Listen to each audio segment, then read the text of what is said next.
So, question for you guys. Yeah. When are you guys getting married? we're about to pick a date. We're not going to mention what it is, but we've noticed that we've been slowing down because of this is what happened. This is actually really fun. I'm glad you brought this up. I told God when I couldn't afford to get married, I said, God, you give me a career where I could afford it, I'll get married immediately. But then my job got so successful and I got so busy that I'm like, all right, okay, well, let me just finish this and we'll do this and we'll finish this. And I was like, what a piece of crap I am, bro. I literally promised God that I would get it done. And now because of the rewards he's given me, because he never fails me, but I fail him, that I pushed it back. And so now we're taking it very seriously. So it's just you guys are just busy and like want to do a big ceremony for as soon as we got engaged, I mean, life was literally insane. I think we were home maybe 2 days out of that month, and so it was just like thing after another and after another. We didn't even get to celebrate it. No, we never even really afterwards. But I mean, we get to celebrate every day together, so it's fine. But and then we've been in Arizona, and now we just got back, so now we get to visit venues, and once we visit our venues, then we get to pick the date. Easy as that. My problem is I see us that we're married already, so like that's that's what I was gonna get that's to. Bad, huh? That's what I was gonna get to. Okay, come on with the word, right? He had it flipped to the page. Yeah, buddy, we already have it open. So, have you guys ever went through like the entire book of 1 Corinthians? No, you guys would love it. Okay. I don't know about you. I'm gonna try to give you guys a quick summary, okay? And I guess you can keep as much of this as you want. Okay, so Corinth, port city, metropolitan, booming. Think this is like a modern day Los Angeles almost, if you think about it, right? So they are not the most mature in their faith, but nevertheless, Paul keeps affirming them in their faith, right? So the first couple chapters of Corinth, they're stuck in the cult of personality. Some guys are following Apollos, some guys are following Paul, some guys are following Peter, and Paul is like, no, like you guys got it all wrong, right? Like don't do that. It's about Jesus. I'm glad I didn't baptize you. It's about Jesus. So he's like laying this out. Chapter 3, he gets into basically saying like, because you guys are so into personalities and status, like you're worldly, you're not drinking meat yet. I'm still giving you milk, right? Then he gets into chapter 5. Chapter 5, 6, and 7, some gnarly stuff is happening in Corinthians. 1 Corinthians chapter 5 is one of the gnarliest chapters where you basically find out, Paul says, a dude in the church is sleeping with his stepmom or his father's wife, it says. So hopefully it's his stepmom and it's not something worse than that. Sounds I know it sounds disrespectful, but it sounds like the porn videos that everybody's like. It's, bro. So like, I'm not trying to be disrespectful. Yeah. I'm just saying that they're coming after the same hearts. Yeah, well, it's very parallel to America today, and specifically, they're sexually liberated. Their God is their stomach. Their God is their sexuality. Like, so then he gets into this, and in 1 Corinthians 5, he like really rails this down, and he's like, listen, expel the wicked from among you. Like, it's not your job to judge those in the world. Like, you confront the person in the church. You judge those in the church. And then 1 Corinthians 6, he basically goes on to say, like, they're suing each other and they're petty and they're all this stuff. He's like, don't do that. Like, that's a bad look on the gospel. Can't you just figure this stuff out on your own? And then he goes on to say, like, sexually immoral people, fornicators, adulterers, yada, yada, yada, won't inherit. But this is how you were. So even though they're dealing with remnants of sexual morality, it says that this is who you were. You're not this anymore, right? And then this is the verse that is really interesting, where he gets into instructions on Christian marriage, 1 Corinthians chapter 7. So I'm going to read this to you guys. Let's go. Now to the unmarried and the widows, I say this, right? And so there's a lot of widows in the church at the time. The church would take care of the widows. It is good for them to stay unmarried as I do. But if they cannot control themselves, they should marry. And this is the principle. For it is better to marry than to burn with passion. Mm-hmm. So he's basically saying, look, if you are passionate for each other, if you have sexual desires for each other, don't continue being how the world is. Might as well just go get married. Like you might No, I know that. Yeah. But here, again, I hope I don't get smoked for this. But there's so many Bible verses. Like there was a guy who I wish I knew it from my heart, but there was a guy who like made it final by just going into a tent and having sex with her, and that was like his marriage. Mm-hmm. I think it's because we had sex, that covenant's already there, regardless if like I have a priest like fulfill it or not. Mm-hmm. I feel like because we already have that covenant, we became one. Mm-hmm. That I'm just honoring her like my wife. Mm-hmm. And to be honest, sometimes like when I introduce her, I'll introduce her as my wife. I've heard you do that before. Yeah. And it's because I told God, I go, God, like I've already made that mistake. So I'm not sitting here waiting for her to be my wife. I took what wasn't mine yet. I already have permission from her father. And I've given you my promise. As of right now, I am married to her in your eyes, I feel. And then I will also get married the way that it should, so I could be a good example of what you have to be married. I think that's my problem of why I kept pushing it back is because we live just like husband and wife. And so I think what happened is, like, again, like, this is always my issue. My ego thinks my wisdom is like, okay, we're already married, so it's fine. And so we could just keep pushing it back. But it's dishonest because if I'm representing Christ, then I should represent how the church represents marriage. So I know I'm wrong. Yeah. How do you feel like you're his wife? I mean, I will look at you. You can answer how you want. no, I do. That's You the do. thing, because like how Georgie and I's relationship, we've always, and thankfully, honestly, because of his, like, he's led our relationship this way. We've involved God in our relationship since the very first day that we started dating. And so because of that, he's always treated me like his wife, if that makes sense. Like, his actions from him dating me to then him being engaged to me didn't all of a sudden change, where he's like, oh, well, now I look at you, my wife, so now I'm going to start acting like a man. He always has. So once we made that promise to God, we made that promise to my family, we made that promise to his family, and we announce it, you know what I mean? We see each other like, okay, in the eyes of God, like, you know what I mean? We are one. Yeah. We are married, you know? Yeah. And so, but of course, like, a ceremony and having a wedding is something that's very important to me. I know it's something that's very important to him, and it's something that we very much so look forward to. But I will say that in that sense, you know, I have so much to learn still. My relationship with God is still so new. And as Georgia said, you know, and I think this is a great way of putting, like, I'm a baby when it comes to my relationship with my walk with Jesus. Yeah. And there's so much I need to learn when it comes to, like, our covenant and marriage. And so when we got engaged, in my mind, I was like, well, I want us to take our time because I don't want you to be stressed. I don't want to be stressed. We have so much work going on, and I want you to enjoy every bit of it. And so I think took that, and I was like, let's take our time. But then there's so many things I have to learn, in the sense that it's like, well, no, like, there should be more of an urgency. Like, we need to be married so that we are, you know, in right standing. Even though we feel like we're in right standing, I know that there are some things that we need to do in order to be fully in right standing, right? Yeah. So The heart is deceitful, right? And my deceitful heart made it seem. I keep putting my foot there. And You're good. I can move my foot. No. It's because you're Bible. I don't want my foot to be towards your okay. Bible. I think what happened is, like, because I see us as, like, we're married, and like she just said, like, I was leading the relationship with faith. But I poisoned it because I put my own worldly needs there. So I corrupted it. So it's not like I'm like, I found a loophole and now we're married.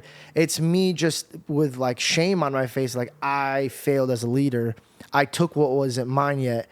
And so I'm not going to sit here and say that I was right. But what I'm going to do is I'm going to hold that responsibility. Yeah. If that makes any sense. Yeah. Well, first of all, like, I love that you guys are living this in front of the whole world, so that you're like, I'm new to this thing, dude. Like, I'm still figuring out. And you guys, like, even with the Girls Gone Bible episode and you being vulnerable about, like, language and all these things, like, there's a refreshing authenticity that I think you guys have that I think is so good, in the sense of, like, you being willing to walk in front of the whole world. And that can't be easy. I think the flip side to that is like kind of what you already said, right? Like, in the eyes of our society and our culture, we tend to have a low view of the symbolism of a ceremony, a low view of the symbolism of coming before a man, a priest, a pastor, whatever capacity. And so then we end up, because you guys are functionally living like a married couple, like, practically you live together, you sleep in the same bed, right? You're doing all the things. And so Not at my parents' house, though. good. I'm not. I'm dead ass not allowed to. Yeah. No, that'd be I'm weird. not allowed to. Like you don't understand. Like, I'm not allowed to. Like, That's good. even that we're engaged, if we spent the night there, I have to sleep in the living room, and she That's sleeps in good. the That's good. But I And so- kind of like it. Yeah. Well, I think it's cute. I don't know. Well, Like, because I think there's a reverence you have for your parents, and there's probably a expectation they have for you. Yeah. And so I think, like, in any stream of Christianity, Orthodoxy, Syrian Church of the East, Oriental Orthodox, Catholicism, Protestant, in any stream of Christianity, they're gonna look at you guys as maybe you're functionally living, but there should be some sort of ceremony or something done, in my opinion, in the interim. Like, Yeah, no, Oh, no, and there yeah, is. there like, is that. like find Over a, my dead body, will I not have a full wedding? And I think Yeah. that's the No, thing. no, no. As a girl, get stuck because I'm like, I want it to be perfect and I want it to be everything Yeah. my dreams. And then it's like, well, hold on. I need to do what's right with God, and I need Yes. to get on it Yeah. so I can do Well, so the things that God needs me to do. Can I give you guys my advice? Can Yeah, I speak please. into this? So my advice would be plan the wedding of your dreams. Like do everything you guys are going to crush it. It's going to be beautiful, right?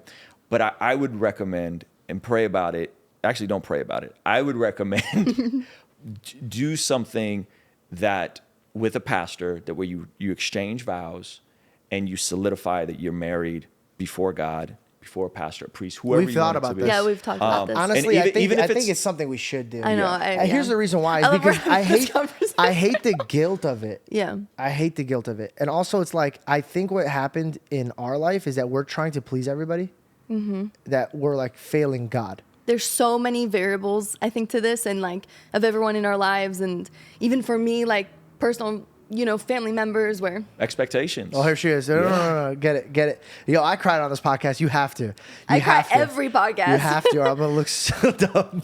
No, sorry. No, but like, I really don't know what you're saying. I don't know. Okay, hold on. I love you so much. Okay. Like, for me, even like personal relationships I have with family members where there was certain things going on that stopped me, for moving forward in certain areas because I felt like things weren't in right standing with certain family. And so I was like, oh, I can't move forward yet because it doesn't feel right, not moving with this person. But there's always going to be something in the way, there's always going to be like Yeah. so much things going on, right? I know what you're talking about. So, regardless of anything, it's interesting we're having this conversation now because, it's something that was been in my heart for like a few weeks now where I've thought, because we talked about this before, we're like, should we just have, like a private, ceremony with a priest so we can be fully in right standing with God, and then we can plan the wedding of our dreams. We talked about that, but then we're like, I don't know, do we want to do that? Do we want to save that for the real thing? All that stuff. And then last few weeks I've been thinking about it hard because I personally have had my own conversations with God, and where I felt like, okay, that is something I need to do because if we're going to continue to, be together as we are being together, then I need to make sure that I don't know, explain it. It's like once and once you know what you're doing is wrong, then it's like, how can I turn a blind eye to that and then keep coming to God and being like, well, Lord, like help me with this and help me with this and be there with me through this and make sure that this doesn't happen. But then it's like, well, am I doing my part? Am I making the sacrifice? And no, Yeah. And so I didn't know you were feeling this way. So was I. really, I had no idea. yeah, I just, that whole thing about me making like a promise to God and not fulfilling it has been eating me up like crazy. I think it's because we weren't going to announce this, but we're about to get our dream home. And Congrats, when bro. I walked in it, I felt super It's so guilty, cool. bro. Because like I would literally dream about this type of house, and I always knew that I was going to be married when I walked into this house. So not fully being married, I was just kind of like, man, this sucks. Not on his part, on my part. Like if I was a partner with somebody and they kept, like you said, you have that like that feeling when somebody says they're going to do something and they don't, it rages you. It's like, I would be outraged if the amount of times I did that to my God, if my partner did that to me. I don't think I would be able to even handle it. Yeah. I think, go ahead. I'm sorry. no. Well, I was just going to say, I think sometimes we'll buy into this deception that like we need to spend so much time planning the wedding that we overlook building the marriage and building the marriage on a healthy foundation. And me and my wife, we crossed boundaries, and I could tell you guys like there was consequences to that, of like not doing it God's way, all the way. But that doesn't mean there's not grace and there's not mercy, and I think you guys are in a position where you know that when you do things God's way in a practical sense, the supernatural release of that. Like we talked about the honoring the mother and father, right? Yeah. Like, listen, I'm just going to honor my, I can't speak to my mom that way. And you It's above our understanding. Yeah, and you do it, and then like something like kind of unlocks, and you're like, whoa. And not to mention like the weight of the shame and the guilt is lifted, and you're like, oh man, this is that way. And so I think you guys are in a spot where, outside of like you being massively influential to a lot of people, and how beautiful that would be to be like, hey, you know, we're going to have a ceremony, but like in the interim, we decided to get married because we want to honor God with our bodies, and our bodies are the temple of God, and we're going to do it in a way that glorifies God. I think your parents would probably love that as well, even though they may not be at the ceremony and right? And I think it would be optimal for your own spirituality, like where you are with Jesus. I think it'd be good, and I think you guys would appreciate it. You want to do that? I do.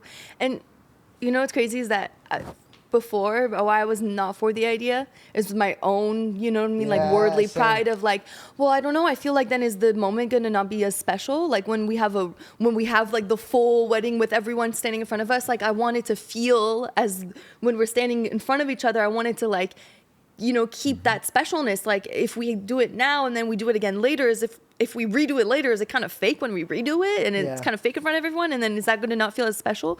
But then that's just a stupid doubt when I know that it's like, if I follow what God wants me to do, he's going to make it 10 times folds, a million times folds better than what it was. And he's shown us this so many times. And yet, you know, we continue to doubt because we're human and we do that. But it's just funny because that was my fear, that I was like, I didn't want to take away from that special moment by taking away, but it's like, well, maybe it's going to end up being a million times more special because we'll get to have that.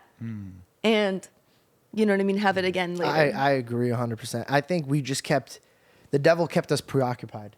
Yeah. Oh, I don't want to fail my mom. I got to make sure this is happening. Oh, you got to make sure that your family thing's going. I'm like, okay, well, make sure we have to plan it because of the work. Oh, we're so busy. How can we put this down? And it's just like, I made a promise to God and I failed us. So You did not fail us. 100% I did, because I guarantee you, if I would have picked a day, you would have came.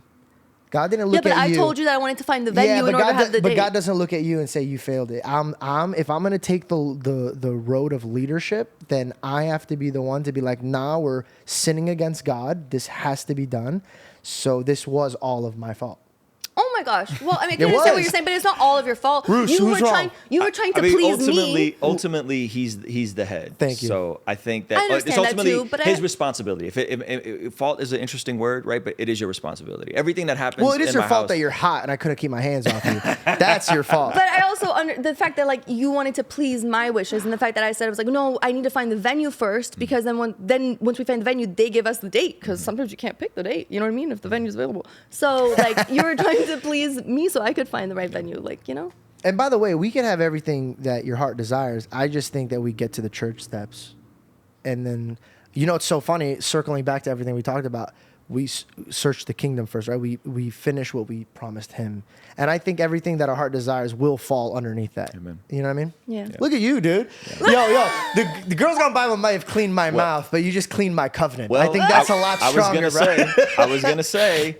I don't know how often you guys are here versus Arizona. I have an amazing Armenian pastor friend of mine that's local. Yeah, see, that under my mom's rules and regulations, she has to pick it.